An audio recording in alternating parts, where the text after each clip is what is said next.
Well guys, we're back working on the first gen once again. And I know I've done a lot of videos on this truck, but essentially I really want to get this truck up and running and driving.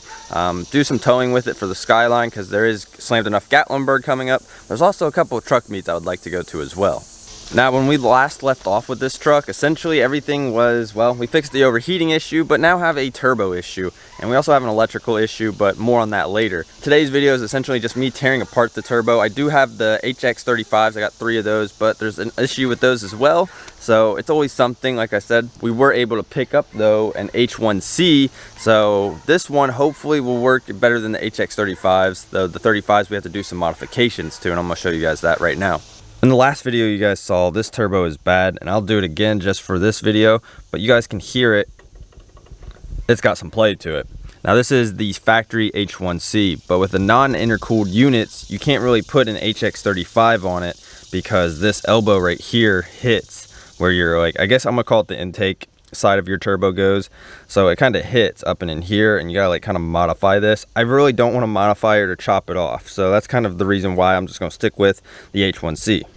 Now this is the H1C I've recently picked up. My brother's had this thing sitting in his room for God knows how long. Even though he doesn't even have a Cummins, for some odd reason he got this in on a trade just for a tailgate. But you can definitely see this is a bit of an upgrade H1C. So this housing here is a little bit bigger up here. And then obviously your intake as well is way larger than that one right there. But let me go show you guys the HX35s and how trash they are. Now these are the 3 HX35s I've recently picked up. And what kind of sucks about these is I wasn't able to look at them first before buying them. My brother's friend had these just laying around, and I told him if they're good, buy them. Little did I know, these are nowhere close to good. And the issue here, you can see the hone is cut off on these two. This one is a good unit. There's no play whatsoever. This one here, it's good. It just needs the bolts tightened down. But again, the hone is chopped off, and same with this one. Now with this, what's crazy is these are not all HX35s. These two right here are HX35s. This one here I think is an HY35, and this comes off of like your early second gens. So this one is more closest to the HX1 or HC1s. So we're probably going to use the parts off of this one, but you can see the difference in it. So it has a different exhaust. And then it also, it's much smaller than the HX35s. So yeah, it kind of sucks that all 3 of those are somewhat not in good condition. And does even more suck that I can't really use the HX35s on an a non-intercooled unit. Now if this unit was intercooled, I would be more than likely to do it, but I don't even have it really essentially driving just yet, so it's not worth throwing the money into intercooling it until it's actually driving and on the road. So as of right now, we got mostly everything here, but what I'm gonna do is at least take off the turbo and see and look at it a little bit more in depth. And let me actually show you guys, not to get sidetracked or anything, but let me show you guys what actually wiring issues I've been having with this truck as well. Now for those that don't know, this whole entire interior here was completely gutted. A lot of the wiring has been just chopped up, added on, tapped into. It's really been a mess. And the issue we've been having here lately is our turn signals. Essentially, when you turn on your turn signals, it would either stay glowing up here or wouldn't turn on, or take like a minute for it to just do one at a time every minute. It was kind of insane, and I felt like I was losing my mind trying to diag this. And just as a little reference as to know, you see all these blue things right here, and even this gray one up here, these are all wires that have been tapped in. Now I had to disconnect it. I'd like to get a new one and redo all of this, that way it's not tapped in. It does suck though, but for the time being it does work, so I'm not going to play with it too much. But yeah, so there's that issue with the tapped in wires as an example. Now with this, somebody did an aftermarket headlight switch, and I didn't really trust the wiring, and these are known to melt anyway. But what I'm going to do, or what I did do, is I used quick disconnect. That way it's not just like I constantly have to chop off the wires. If this say does melt in the future, it shouldn't though. But if it does melt in the future, all I got to do is just disconnect all of these, and then that way I don't have to constantly strip out more and more wire until there's barely anything left. But back to this turn signal issue. Basically I thought it was the headlight switch because that thing was arching itself out if you moved it or jiggled it a certain way, so sparks would go flying. So that's obviously an electrical issue in and on itself with the headlight switch. But what actually it was, and I feel kind of stupid about this, what it was these turn signals here. So essentially when these get blown out, the bulbs itself, they give themselves ground, and it's kind of strange because if they blow out, they'll backfeed power to the ground and then essentially cause it to not have turn signal whatsoever. It's kind of strange, kind of smart. I could kind of see why Dodge did that. But at the end of the day, I felt like I was chasing my tail on this. But yeah, you guys can see it. We got turn signals. Now with the truck turned on, it works a little bit better. With the truck turned off, it's a little slow. So there's probably still some electrical issues, but it does work. Everything is working. You see it even in the back here. But yeah, all the turn signals are working. That was like a big plus for me. I do apologize I didn't record it. Like I said, it's something so simple, and I was just chasing my tail looking through all the wires and grounds on this truck. But yeah, now the turn signals work. So that's one big issue fixed as well.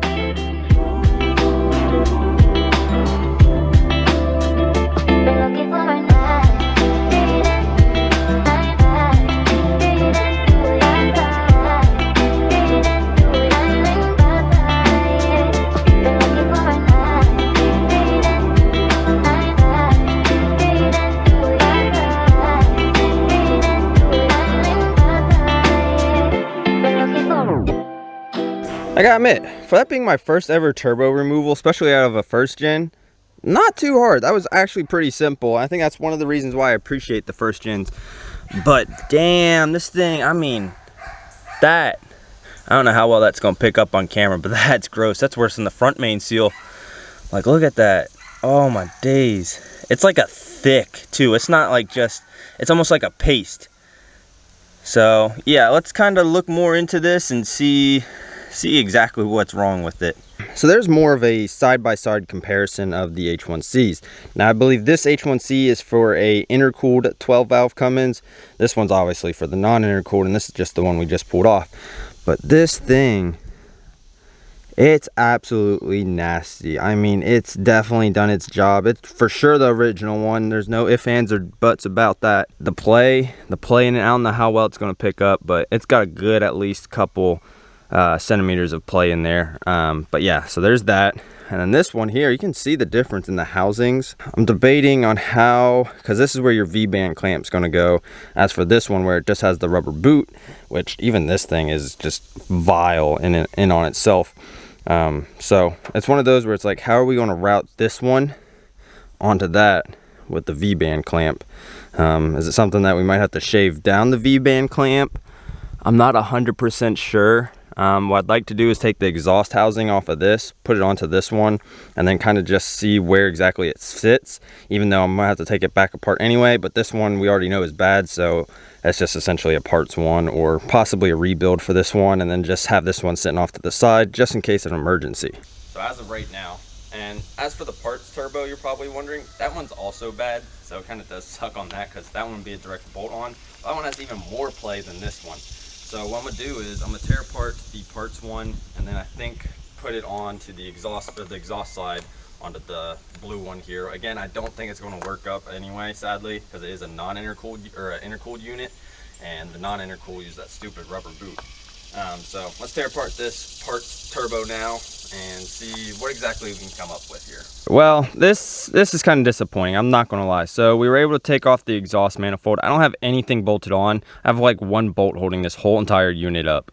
I don't even have this guy isn't even connected exactly to the exhaust. As of right now, I don't think I'm gonna be able to use the intercooled H1C, and you can see exactly why pretty easily here. I mean, just as simple as there's a big gap right here, and it's not like an even gap either. It's like short, there's no gap rates whatsoever down here, but there's at least a finger's width up there. Other than that, it would work perfectly. And if I was able to use this elbow somewhat, like chop it off probably right where my thumb's at and slide it in there, I could be able to use it.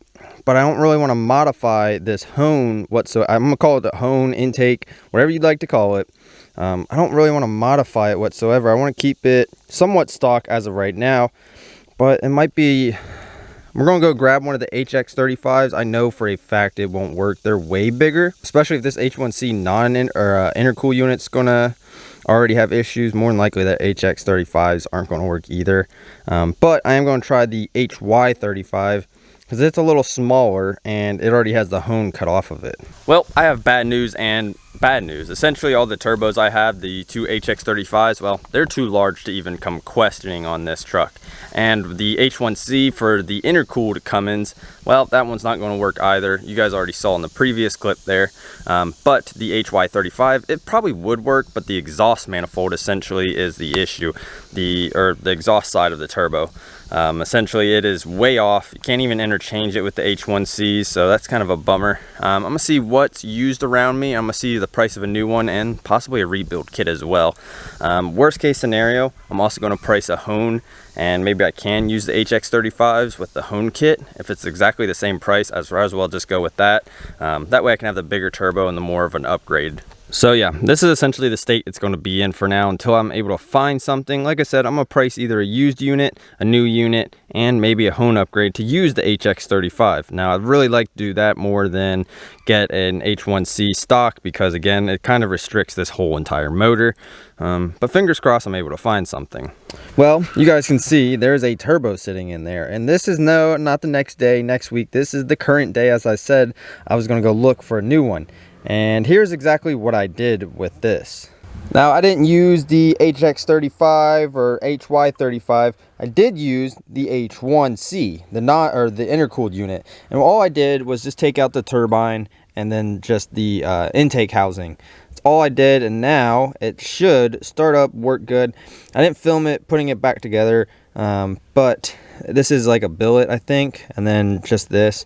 Because I was just sitting there thinking, why do I gotta pay to go get a new turbo when I actually have all the parts for it, just have to kind of sort of rebuild it. Now, I did clean up this unit. I have pretty much everything sorted out and everything. Now, I will admit, I did start this just to verify this is working before anything else like that. So far, it does look like we got a tiny leak right there. I do got to put new gaskets on. I didn't have a backup gasket set. It shouldn't be too hard. It probably only leak a little bit like that. But other than that, though, when I first started it, I didn't hear any issues with it, and it sounded real nice. So let me go start it for you guys.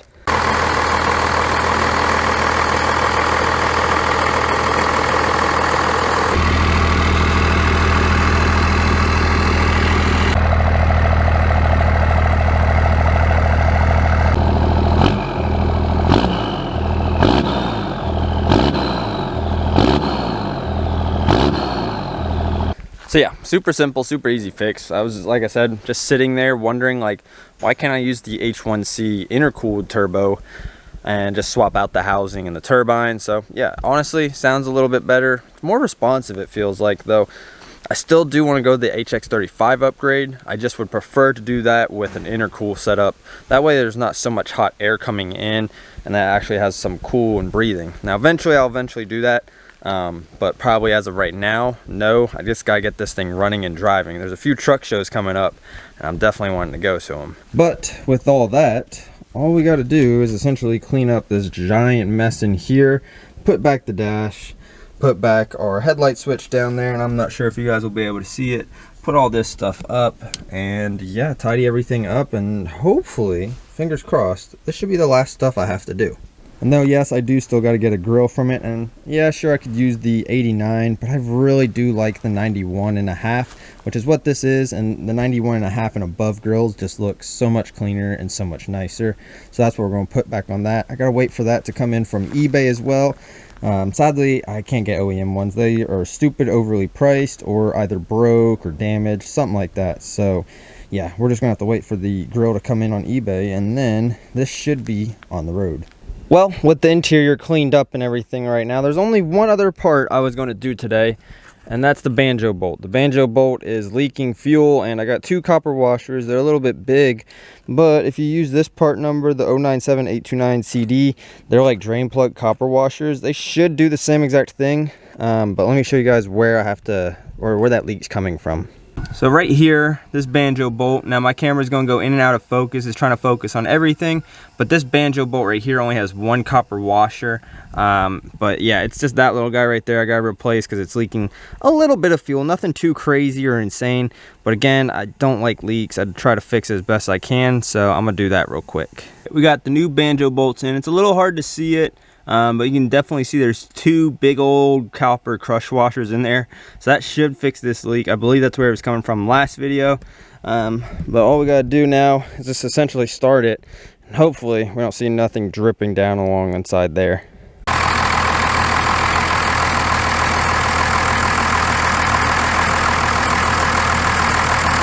It is super hot out, but turn signals, hazards, that's all working. It's staying on. No fuses are being popped.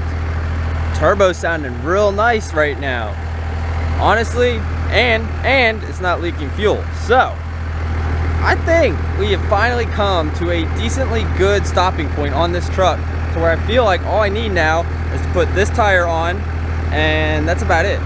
That's honestly about it, which is kind of crazy of how far it's come, because essentially this truck had nothing. It was completely gutted. Wiring was an absolute mess, and it still is, don't get me wrong, but it's definitely come from a long point. And honestly, I'm really proud of myself, because this is my first ever actual Cummins. I've always wanted one for a while, and it's actually running, working, for now at least. I know there's always something down the road, but the turbo, that's my first time ever rebuilding a turbo,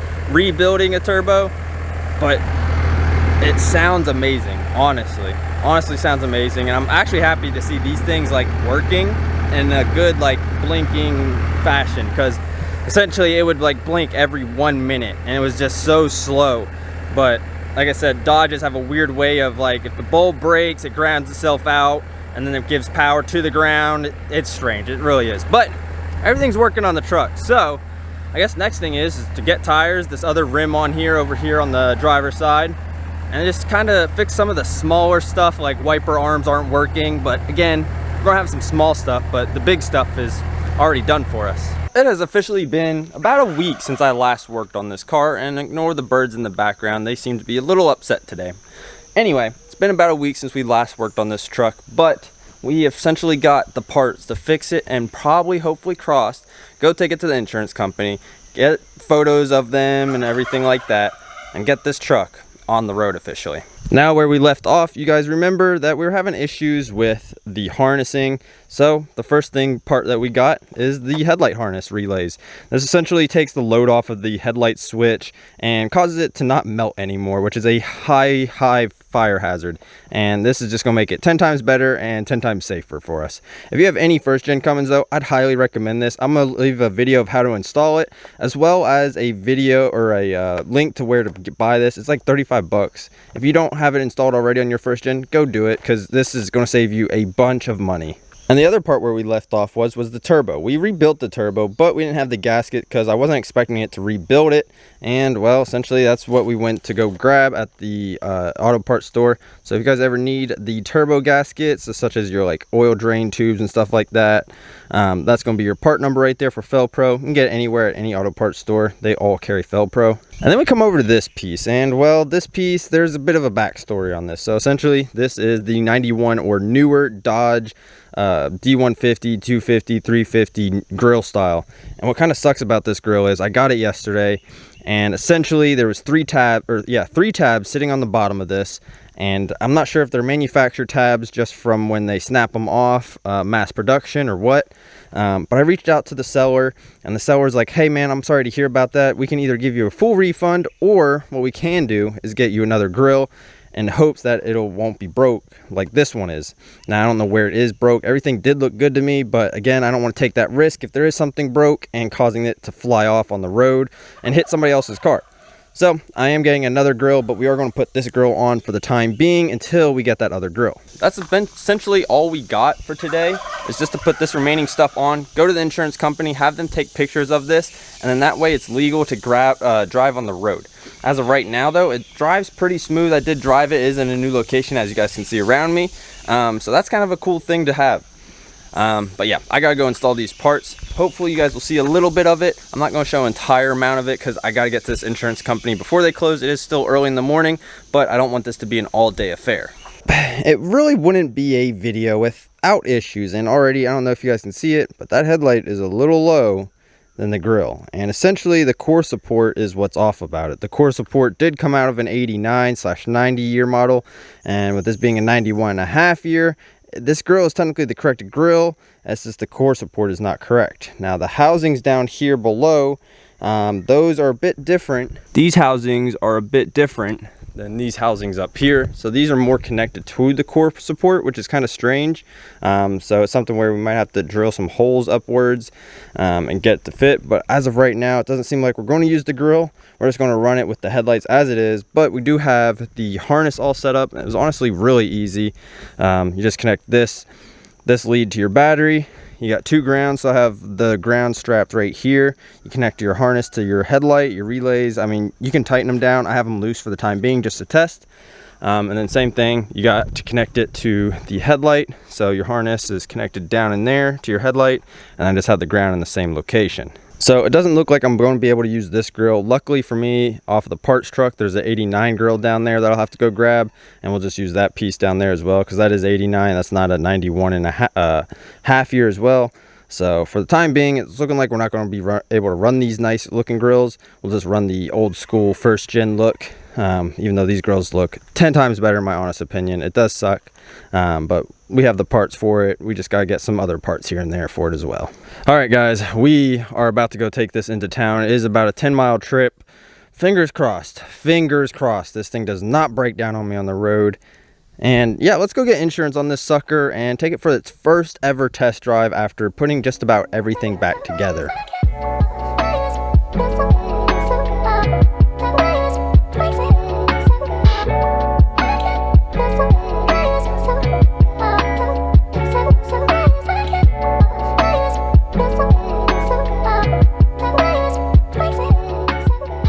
Driving the truck, it's not hazing either. It stopped hazing. It was hazing for a good minute.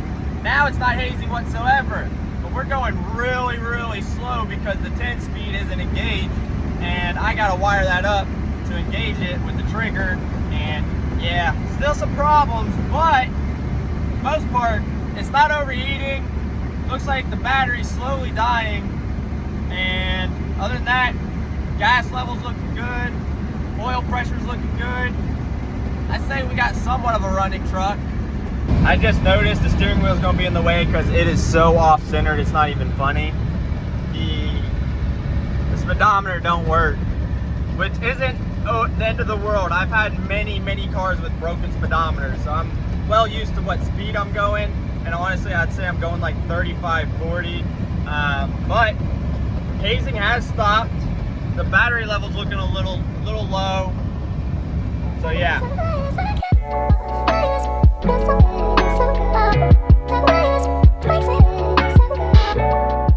Well, the insurance company currently is undergoing some different way of antique tags, so they currently can't do anything until their manager's in, and he don't show up until Monday. So that kind of sucks. The truck is leaking a little bit of something. It could just be, I don't know. I'm not 100% sure where it's leaking. It's not heavy, but for the most part, it's doing what it should do. The first and second are a bit weird, but I think it's because of the high-low gear. Could be wrong. I am going to go take this to the car wash though, because it definitely needs a bath. Yeah, sucks though. That definitely sucks, because I was hoping to drive this week, but I can't. You know this car wash is old when all they accept is change, quarters. Like what? Every car wash in Murfreesboro accepts card, every single one of them. But this one in Woodbury is coins only. Like what? So it looks like, as of right now, just driving it home and sheer disappointment because, well, it don't want to work. Doesn't seem like it was meant to be. It's not meant to be, that's all right. You know, we got other cars to work on. Got the 1.8 turbo swap Cabriolet to work on. Got the Skyline to work on. Just sucks though. It sucks. I was really excited about this because it took so long for this truck to be on the road, and though it's, I guess it could be roadworthy right now, it's not, so that kind of sucks, but oh well, you take the good with the bad.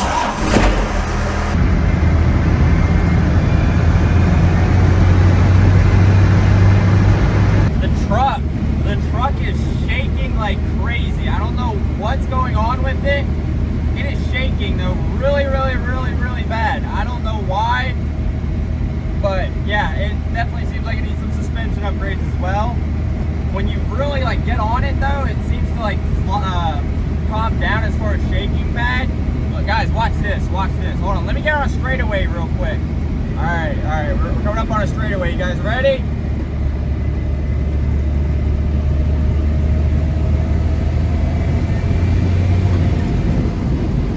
That's fucking awesome. Honestly, man, I am so happy.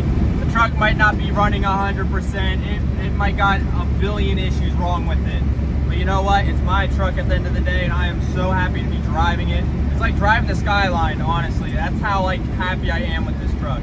Noted though, I am shaking like hell, and everything around me is squeaking like crazy because it's an old truck. But this is awesome. Honestly, a dream come true, truly and honestly. Well, let me get this thing home, and I'll talk to you guys later then. The death wobble has increasingly got worse. Watch as I get on it. Oh my days, holy hell. This is like my 87 pickup. I was never able to find the issue wrong with it, but this, oh. Yeah, it's got death wobble to her when she goes down hills. I don't know why my 87 did the same exact thing, but this is way worse than the 87. All right, just made it home, and I don't know if you guys are able to see it, but there's smoke arising, but it's not from inside the engine bay, so that's always good. And I think we found out why this thing's shaking. So you guys can see there's some smoke coming out from here, and I think we got a locked up piston. I mean, it has been sitting for some time, so it only makes sense that it is locked up. That does kind of suck though, because I don't know if you can still get these.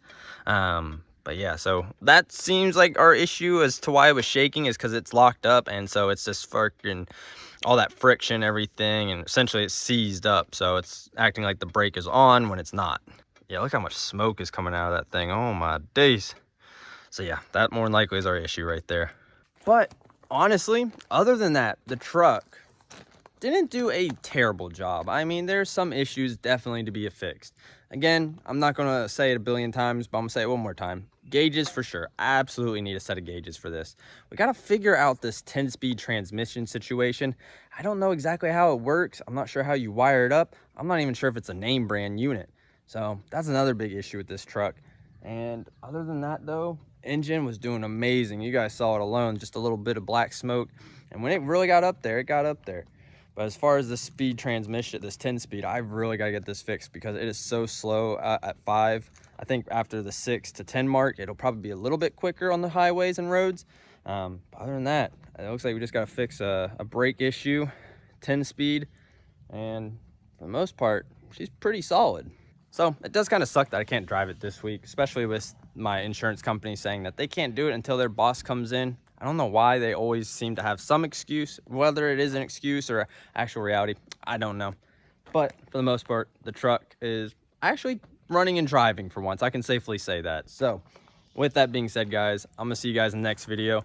I appreciate you guys so much for watching. And if you guys enjoy more videos like this, why not subscribe? It's easy, it's free, why not do it? Anyway, I'll see you guys in the next video.